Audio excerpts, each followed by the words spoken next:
In continuation of the last video on thermodynamics यानी ऊष्मागतिकी of physical chemistry of BSc part 2, इस video में हम पढ़ेंगे आदर्श गैस के लिए एंट्रोपी परिवर्तन। माना कि आदर्श गैस का एक तंत्र ताप T पर है जिसका आयतन V तथा दाब P है। यह तंत्र अपनी सराउंडिंग से dq रैव ऊष्मा रिवर्सिबली एब्जॉर्ब करता है। इस प्रक्रम में एंट्रोपी परिवर्तन ds समीकरण 1 के द्वारा दिया जा सकता है, ds is equal to dq rev upon T। चूंकि एंट्रोपी एक अवस्था फलन है, अतः इसका मान 3 पैरामीटर्स प्रेशर, वॉल्यूम, टेम्परेचर में से किन्हीं दो पर निर्भर करता है।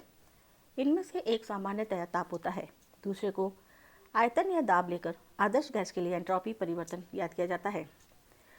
सबसे पहले हम टेम्परेचर व वॉल्यूम पैरामीटर्स का चयन करते हुए एंट्रोपी परिवर्तन ज्ञात करते हैं। ऊष्मागतिकी के प्रथम नियम के अनुसार dq rev is equal to dE plus P dV, परंतु हम जानते हैं कि del E upon del T at constant V is equal to CV। समीकरण 2 व 3 से जो समीकरण हमें प्राप्त होती है वो है dq rev is equal to CV dt plus P dV।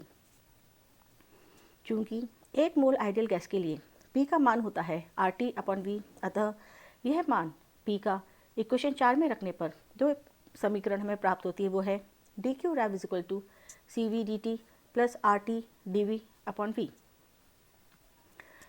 समीकरण B तथा समीकरण 5 के द्वारा जो समीकरण हमें प्राप्त होती है वो है ds is equal to CV dt upon T plus R dV upon V। प्रथम अवस्था में माना कि एंट्रोपी आयतन V तथा ताप क्रमशः S1, V1 तथा T1 है और द्वितीय अवस्था में क्रमशः S2, V2 एंड T2 है। एक परिमित अवस्था परिवर्तन में S, V तथा T में परिवर्तन को दोनों अवस्थाओं की सीमाओं में समाकलित करके प्राप्त किया जा सकता है।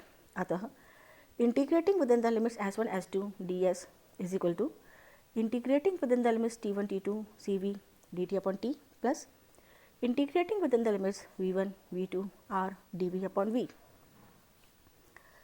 यदि ताप प्रास T1 से T2 के मध्य CV का मान स्थिर माना जाए तो, और CV को हम इंटीग्रेटिंग लिमिट्स के बाहर ले आते हैं और चूंकि R गैस कांस्टेंट है, अतः R को भी हम इंटीग्रेटिंग लिमिट्स के बाहर ले आते हैं और समीकरण का जो रूप हमें प्राप्त होता है अब वो है integrating within the limits S1, S2 ds is equal to CV integrating within the limits T1, T2 dt upon T plus R integrating within the limits V1, V2 dV upon V।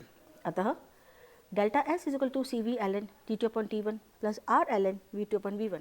यदि तंत्र में आदर्श gas के n मोल हैं तो gas का रूप यदि तंत्र में आदर्श गैस के n मोल है तो इक्वेशन का रूप हो जाता है delta S is equal to n CV ln T2 upon T1 plus n R ln V2 upon V1।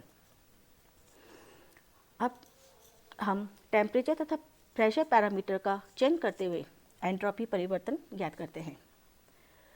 यदि प्रथम अवस्था में गैस का दाब P1, ताप T1 तथा एंट्रोपी S1 है एवं द्वितीय अवस्था में क्रमशः P2, T2 तथा S1, S2 है और हम जानते हैं कि आदर्श गैस समीकरण के अनुसार P1 V1 upon T1 is equal to P2 V2 upon T2 और V2 upon V1 is equal to P1 T2 upon P2 T1।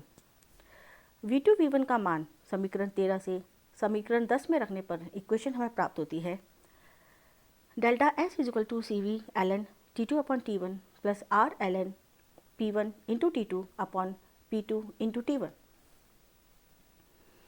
और delta S is equal to CV ln T2 upon T1 plus R ln T2 upon T1 minus R ln P2 upon P1। यहाँ पर हम ये जो दो terms थी P1 upon P1 into T2 upon P2 upon T1, इनको हमने split कर दिया है और हमने इनको R के साथ सेपरेटली लिखा है। जो ऊपर वाली टर्म्स हैं वो प्लस में लिखी जाती हैं और जो नीचे वाली टर्म्स हैं वो माइनस में लिखी जाती हैं। या फिर हम कह सकते हैं कि delta S is equal to CV plus R ln T2 upon T1।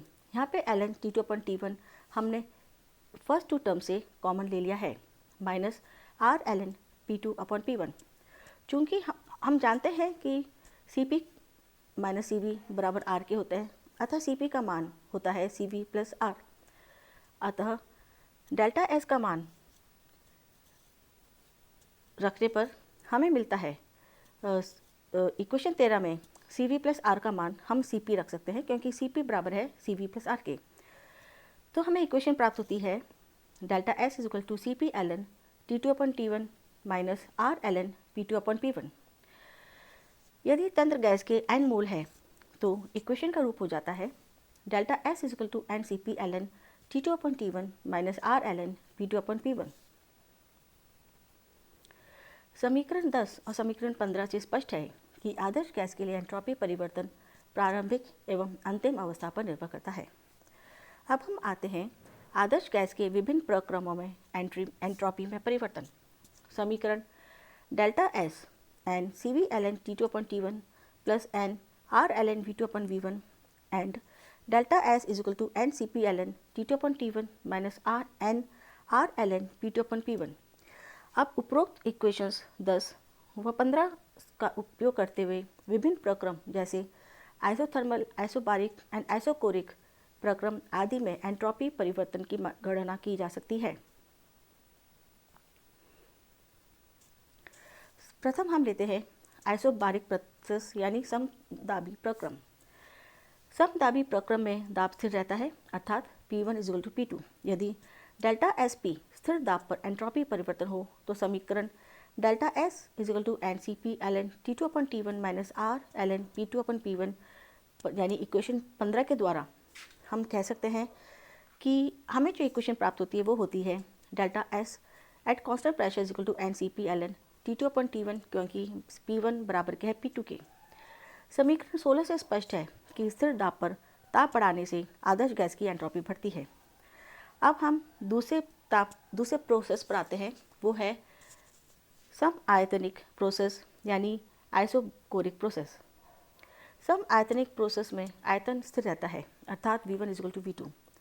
यदि डेल्टा एस वी स्थिर आयतन पर एंट्रोपी परिवर्तन है तो समीकरण 10 यानी D S is equal to N C V L N T two upon T one plus R L N V two upon V one के द्वारा हमें जो समीकरण प्राप्त होती है वो है delta S V is equal to N C V L N T two upon T one क्योंकि हम जानते हैं यहाँ पर V1 बराबर है V2 के।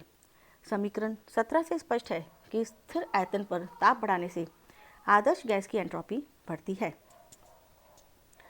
अब हम तीसरा प्रक्रम पढ़ते हैं जो है आइसोथर्मल या समतापी प्रक्रम। समतापी प्रक्रमों में ताप स्थिर रहता है अर्थात T1 is equal to T2।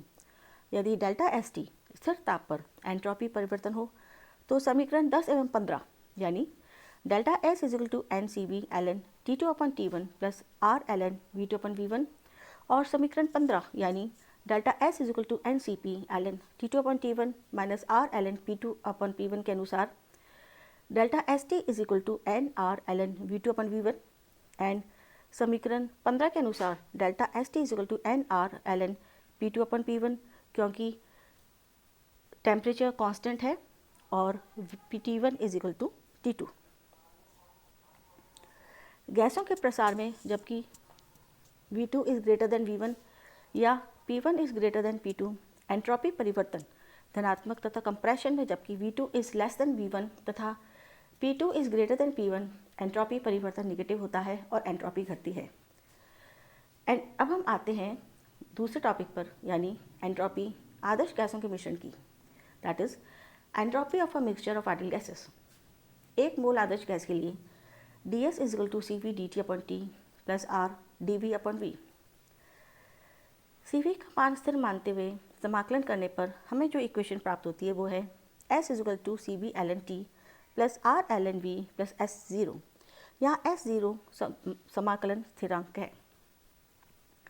चूँकि C P minus C V is equal to R अतः C V is equal to C P minus R तथा V is equal R T upon P, अतः S is equal to C P L N T minus R L N T plus R L N R T upon P और S is equal to C P L N T minus R L N P plus R L N R plus S zero, क्योंकि R L N T minus है और ये R L N T plus है तो ये दोनों terms cancel हो जाती हैं। चूँकि R L N R plus S एक कांस्टेंट है तो इसको हम एक नया कांस्टेंट मान सकते हैं, that is S zero prime. अतः इक्वेशन 22 का रूप हो जाता है S equal to C P L N T minus R L N P plus S zero prime.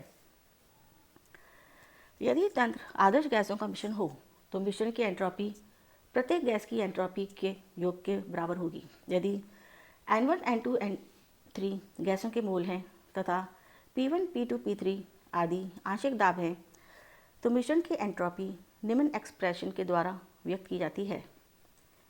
S is equal to N1 within the brackets Cp ln T minus R ln P1 plus S0 prime plus N2 within the brackets Cp ln T minus R ln P2 plus S0 prime plus N3 within the brackets Cp ln T minus R ln P3 plus S0 prime, or we can say S is equal to summation of N within the brackets Cp ln T minus R ln P S0 prime। आंशिक दाब बराबर होता है मोल भिन्न into कुल दाब के, अतः P is equal to X into P। This small p is आंशिक दाब and this capital P is कुल दाब। यहाँ X गैस की मोल भिन्न तथा P कुल दाब है। यह मान समीकरण 25 में प्रतिस्थापित करने पर जो समीकरण हमें प्राप्त होती है वो है S is equal to summation N within the brackets Cp ln T minus R ln P minus R ln X plus S0 prime. समीकरण 26 आदर्श गैस के मिश्रण की एंट्रोपी प्रदर्शित करती है। That's all for today. Thank you.